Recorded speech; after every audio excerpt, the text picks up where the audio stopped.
So I would right away start with our first speaker, who would also be invited to give a brief welcome address. And this is Dr. Jami Hossain from India.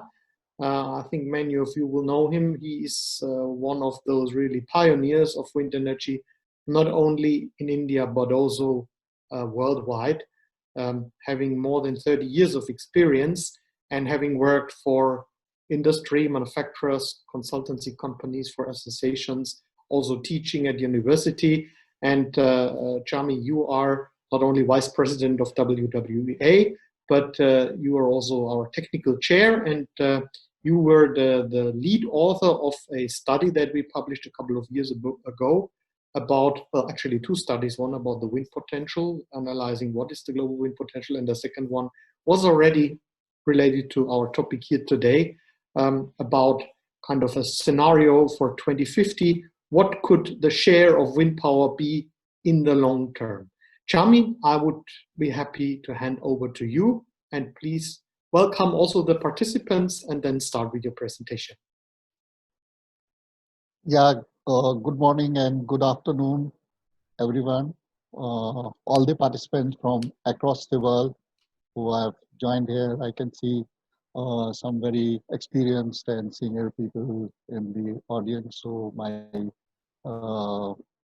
welcome to all of you to this webinar, and I hope that we have very good discussions, because we have very good, first of all, the topic itself is very interesting, and we have a very good panel of speakers and experienced speakers, and we are also going to address diverse issues related to grid integration. We have Professor Sieg Fried.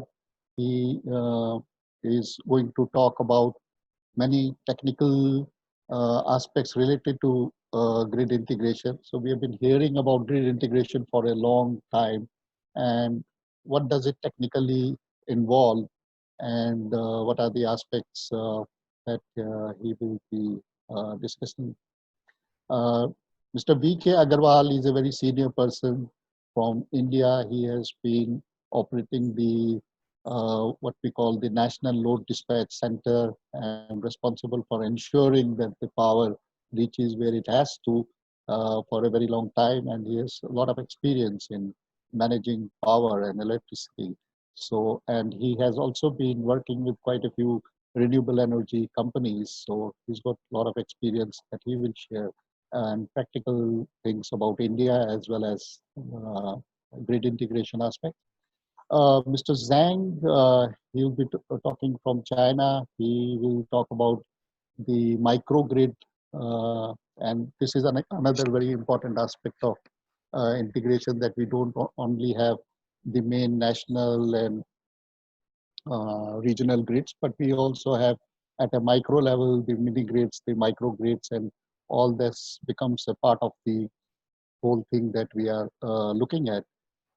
We have Mr. Potter from Tasmania Hydro, and I think he will be speaking about using hydro reservoirs and hydro in the leveraging hydro in grid integration. We have Mr. Tony Brink from Deutsche Integral, and we also have Mr. Roland Rouche from IRENA, and of course he will speak about the aspects from the IRENA viewpoint. So what I will speak is not so many technical things, but something more on a strategic and long-term aspects of grid integration, and also some things beyond just the electricity and the total energy system, the grid integration of the total. So we are not only looking at grid, because grid is impacted by many things. So I will just share my screen, and then we can go ahead with the presentation.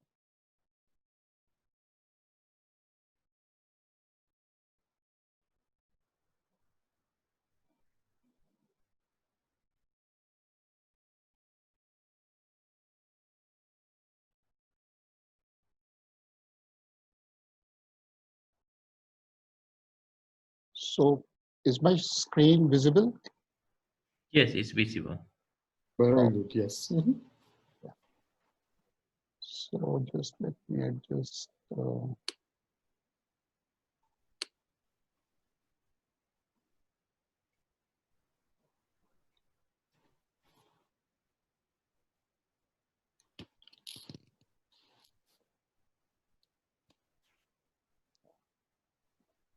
Okay, so as I said, I will be speaking about sort of a larger picture and a long-term strategic view. And when we talk about a strategic view, we have to take a long-term view and a certain target date, and we'll be coming to that. And basically, what I'm looking at is, in some part, what is grid integration about, how it is impacted by different elements.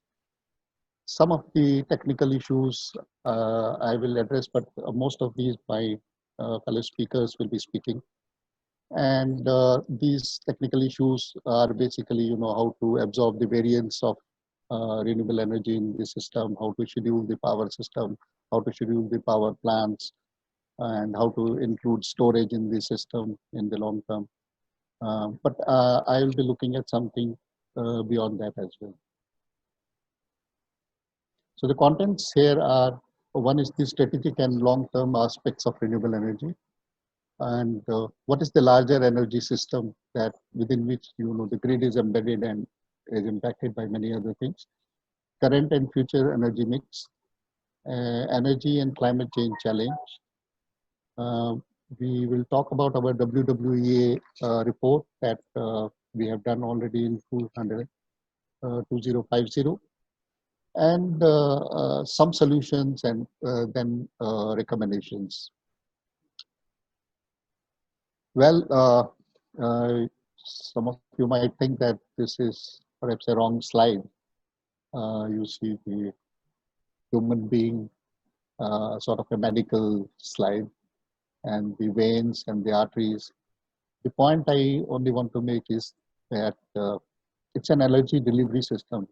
Just like in our body, we have veins and arteries which take the energy to each and every part of our body. Every cell gets energy, and there is a grid already in our body which functions. Like that, we also need a grid in the in our society, and it should reach out to places where we need energy. Of course, it may not reach every part, because there are islands and there are remote places where you cannot have the centralized grid reaching out, but still we have in some way some similarity, and just for that purpose I do this.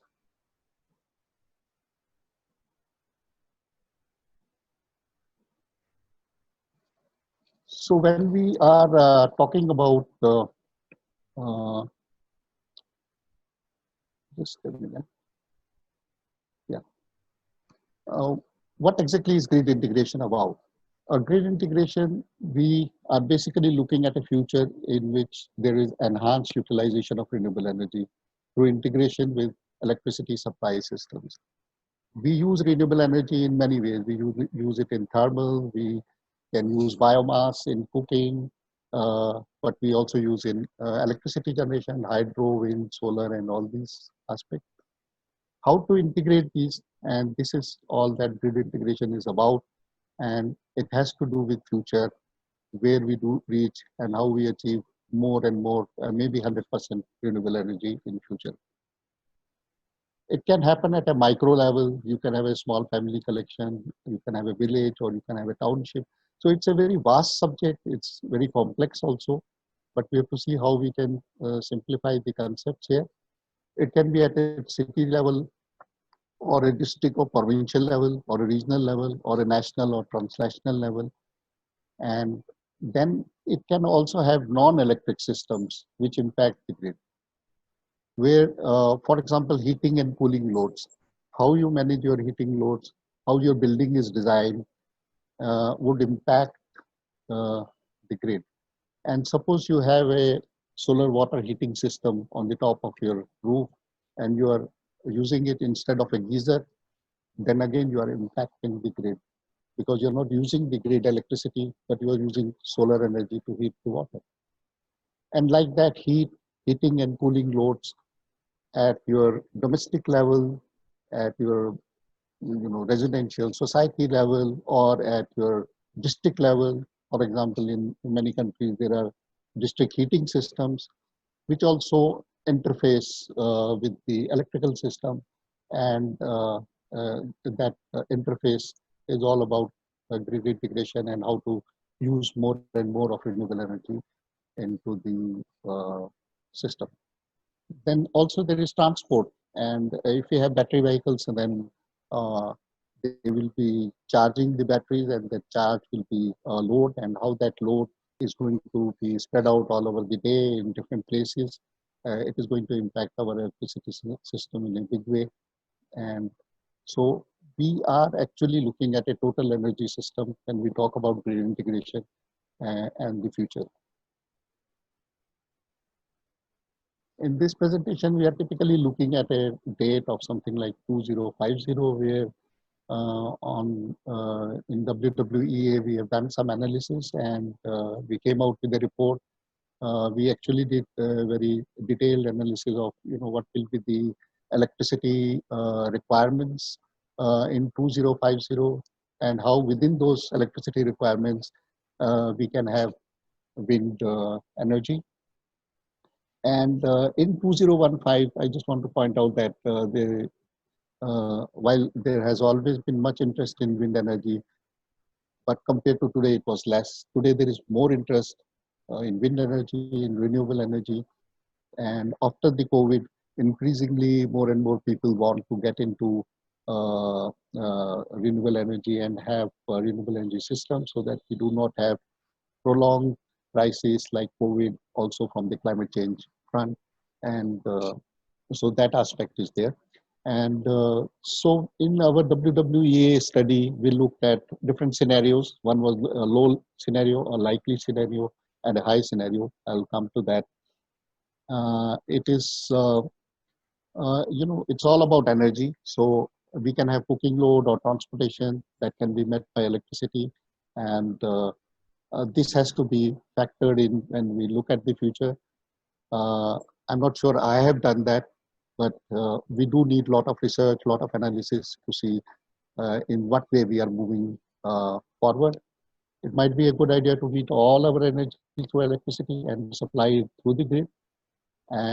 But there could also be hydrogen generated by renewables and also used extensively. So there could be a competition between hydrogen and the electricity, and there could be also complementary nature in which they function. And this is again something that should be examined, analyzed, and figure out how we use perhaps the hydrogen economy. And then there are talks about talks, and in fact also a lot of work going on. And in fact, one of the associations associated with WWEA is Windships Association, who make aerofoil plates along with the ships, and the ships are able to steer themselves with the aerofoil plates, and thus we use wind energy in shipping. So these kind of things have a very, very significant impact overall on renewable energy enhancement in the total energy system, and also in the transport and shipping. Between I would say we are still at a low RE point, though there is much talk about renewable energy. In terms of percentage, we are still low in 2020. We are around 4.5% of, if we do not consider traditional biomass. And if we have to go towards the high renewable energy of something like 80% or 90% in the system, then the link, or rather the missing link, is research and technology. And we do need to get into a lot of R&D, and this will require investments. And some of it I'll come to it in next slides. So if we look at 1990 to 2018, what has happened? You see these green bars on the top. So in 1990, we had renewable energy of something like 20% in the overall electricity system of the world. And this is mostly, I think, because of the hydro. And so out of 5 parts, only 1 part was green, uh, and the rest was all coal and fossil fuel based. But uh, if we look at 2018, we have more of renewable energy, 25%, and so it is 1 part more, and the other 3 parts are still fossil fuel based. But interestingly, it is not just the 20% to 25%. The electricity generation or electricity consumption has increased very, very significantly from 11882 to 26590 terawatt hour, which means the renewable energy has been on a very big growth path from 2348 terawatt hour to 6808 terawatt hour. And one interesting thing here is that whatever the electricity we use, it's basically a convergence of all kinds of sources of energy. The electricity itself is neither renewable nor fossil nor anything. It is just electricity and can come from any source. And this is what we need in 2050. We need this. At least something like 80% of energy that should come from renewable energy. And you can see now we have 4 out of 5, which is renewable energy. And for this, all that needs to be done, we can be looking at this. So this is more like long term what we should have by 2050. Some more facts and figures. This I pulled out from REN 21 report, which comes out every year. And so this is the REN 21 2020 report on renewable energy. And as you can see, out of the 100% total, they have defined something called total final energy consumption, TFEC. And out of that, 11% is modern renewables, though there is also 6.9% which is traditional biomass. And out of this 11% of modern renewables, we have 3.6% hydropower, which is of course electricity. And we have biomass, solar, and we have wind, solar. So together, renewable energy is a part, is a sub part of the 11%. It's around 4.5 to 5%. And out of the total energy, if you see 17% is power. So only electricity, that all we talk about, and all the wind farms, hydro, geothermal, biomass-based power projects account for only 4% of the total final energy consumption, and that is mostly electricity, almost electricity, all of it. We are not talking about in this the traditional biomass which is used in cooking. Transport is separate, and that is around 32% or something like that, of which 28.7% is non-renewable, and some 3.3% is still renewable in the overall transport sector. So we look at the next. So we looked at transport, we looked at shipping, we looked at different sectors where we consume a lot of energy. And I was just looking at where it is easy to integrate renewable energy and where it is not easy to integrate the renewable energy. So if you look at it, power and perhaps cooking, they are somewhat easier integrated with renewable energy. Cooking is already almost a lot of biomass, biogas, which is being used. And we can also substitute it with electricity. When we come to buildings, yes, it is possible, and it's not a very difficult thing, lighting, building, because all of this comes from electricity as well. But you can also have daylighting in your buildings, which is solar light, and so it is possible. But a little effort has to be made because it's not already there that much as we would like it to be. And then we look at road transport, where some major efforts are required. We already have battery vehicles, but they have not had such level of penetration that we would want all over. And that great effort in terms of technology, in terms of infrastructure, is required to integrate renewable energy into the transport sector. Shipping, as I told you, is partly possible. We have to think of many other ways, probably. But as far as I can figure out from the technologies that we have, that it is partly possible to reduce diesel or oil consumption in shipping industry, and this is possible by wind also. And then in aviation, I think it's a bit of a difficult proposition, though there has been a solar aircraft which has flown all over the world once or twice, but still we are far from where we should be. And maybe some new technologies will emerge in future where we will be able to integrate more of renewable energy in aviation. So again, I'm not just looking at the power and electricity, but I'm looking at the total energy system, which interfaces and integrates with the power system as well, and will impact the grid as well. Interestingly, we have to see that our population worldwide is going to be increasing. As you see today, from we have something like 7.8 billion people living on this planet, and in 2050, by the same trends by which the population has increased, so far we will have roughly 10.3 billion people living on this planet. Again, if we look at per capita energy consumption in terms of total energy consumption, in terms of in terms of kg per oil equivalent, it is 1950 today. And by the same trends which has been there in the past, we model it and we find that for 2050, it would have increased somewhat to 2340 kg per oil equivalent. Jami, please keep the time in mind. Yes. Yeah. Hello. Yeah. Okay. You can hear me? Yes. Just I ask you to keep the time in mind. Okay. I'll Thank you. So yeah, so this is a big challenge, because from 178 petawatt hour to 280 petawatt hour is what we in the world will be using in electricity.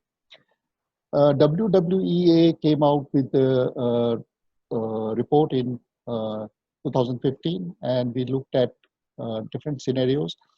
One was electricity generation, low, likely, and high, and then how much of that will be met by wind in terms of 20%, 30%, and 40%. Today, I feel that electricity generation may be in the likely category, that we will have by 2050 something like 57,000 terawatt hour of electricity demand. And out of this, I am looking at something more than, in fact, more than 2200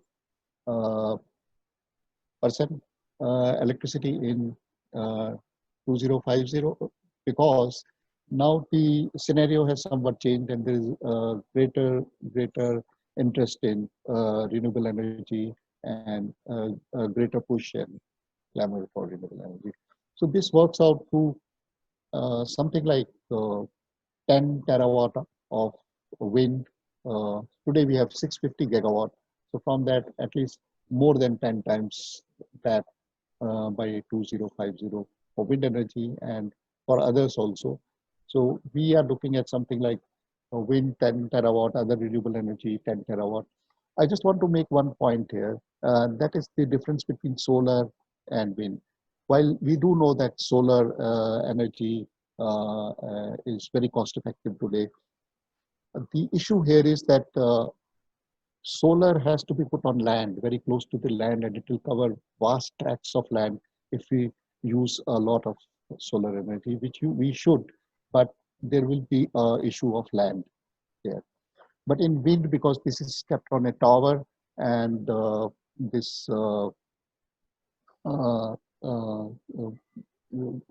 can be spaced, there can be spacing between the wind turbines. We use less of land compared to solar on a per megawatt basis. So this is something that will determine how much more wind we can have, and I'll just show you some graph later. So what we have to do is, whether it is wind or solar, we need to get into for higher capacity factor, or what is also called the plant load factor of the device. So if it is solar, a 1 megawatt device typically works around 19 to 20% of load factor, plant load factor, and a wind turbine typically works around 25 to 30% in most of the land-based projects. While in offshore projects, it's more than 30%. It can be 40% or 50% of wind power. The R&D and research that we do in wind energy and in solar should take this capacity factor to a higher value. Higher capacity factor also means a lot to the grid, because it gets more power and more farm power from these renewable energy sources. The second is the issue of land utilization, which also requires that we should go for higher capacity factor, so that at a given point in land or at a given location, we are able to generate much more energy and much more power than what we do today. Which means we need, in case of wind turbines, higher rating machines, towers, larger rotors, when we are talking about large scale use of wind energy. Of course, on a smaller scale, there is always a lot of smaller wind turbines, which will always be there. Then we also need transmission across the time zones, and this rest of the things are more or less standard. In terms of the tower height of the wind turbine, as you can see, if you increase the tower height from 100 meter to 200 meter, you have a 33% increase in energy generation. And if you increase your rotor diameter from 1 whatever D to 2D, 2 times the diameter, so again you have 300% increase in generation. So it means a lot if we have a wind turbine which is a big wind turbine and which has a larger tower and a higher rotor diameter, in terms of getting more energy from the same point on land. Please, Chami, come. You can I'm just coming. So there is one project which has been proposed, is that you use solar with the grid, because the sun is moving all the time, and in places there is a peak load and there is another place where there is a sun. And so if the sun is over here, we can use this generation to meet the peak load in the evening over here. So this is another thing that has to be looked at. Yet another thing that we could probably look at is have a grid all along in the northern side around the Arctic Circle. I already heard about the Russians. They are thinking of building a road from Russia, all the way to the Alaska and US side. If they can build a road, we can also build a transmission line. And this is an area which is very rich in wind resource. And then it can connect with other areas, and we can have solar and things like that. Just an idea and a thought, but something like these things would have to be done. I quickly come to my recommendations, that we need to target 80 to 90% of renewable energy by 2050. We need research and development and a global investment target in research and development. We will need intergovernmental, international agencies to oversee formation of global grid, intergovernmental associations to oversee operations, because this will be international working of the grids and not so much localized as it happened. And we need much more measurements on the ground. We need LIDARs and measurement systems in different places of the world, so that we know how these systems will function. My recommendation, which is just off the cuff, is there should be something like US $20 billion per year R&D budget for renewable energy to take us that far. And I think we need this. And it is just a small percentage of, very small percentage of what electricity is generated all over the world. So with this, I will close, and thanks. Thank you. Thank you so much, Chami, for your presentation. I think that was very good, bringing us into a discussion on what is the future scenario. Just two thoughts here. Of course, we as World Wind Energy Association would say we need 100% renewable energy before even 2050. That when you look at the Paris Agreement is absolutely necessary and must be done as soon as possible. Just we got good news. Germany, because of the kind of drop of consumption now in the first half of this year, had already 55.8% renewable power and 30% wind. And I think so if you calculate from the basis where we are today, it should be possible to reach 100% renewables in the power sector 2030 even.